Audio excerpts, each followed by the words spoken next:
आपके एक पुराने साथी हैं पवन सिंह, वो पिछला चुनाव लड़े, काराकाट से चुनाव हार गए, लेकिन टफ फाइट दी और बीजेपी को उन्होंने वहाँ हरवा दिया।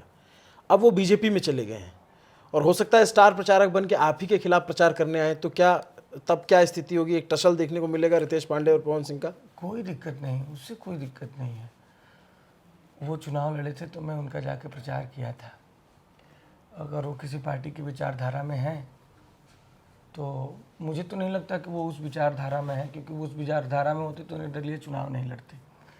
निर्दलीय जब वो चुनाव, क्योंकि चुनाव लड़ना, देखिए, ये लोगों की पहचान होती है कि जब आप चुनाव लड़ेंगे ना तो लोग 10 साल 20 साल पहले की बात गड़े मुर्दे उखाड़ के आपके सामने लेके आएंगे। बिल्कुल लेकर आएंगे, आपके लिए भी लेकर आएंगे, आपके चुनाव में भी आएंगे।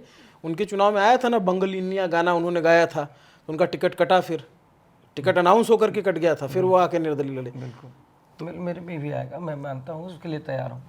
मैं कह रहा था कि जब आप चुनाव लड़ें तो लोगों की, जब दुख की घड़ी होती है, जब समय खराब होता है, और जब चुनाव लड़े तो लोगों की पहचान होती है जी। तो जब वो चुनाव लड़े थे तो हम लोग गए थे, भोजपुरी के सारे लोग उनका प्रचार करने के लिए। बीजेपी से कोई नहीं आया था उनका प्रचार करने के लिए उस समय, तो हम लोग साथ में खड़े रहे हैं उनके।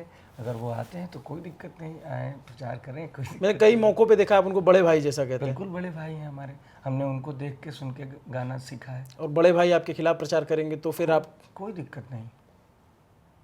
क्या आपकी बात होती है फ़ोन पे? अब बहुत दिनों से नहीं हुई। पार्टी बदल गई आप लोगों की इसलिए? हो सकता है कि ये भी एक कारण हो सकता है, बहुत दिनों से नहीं हुई।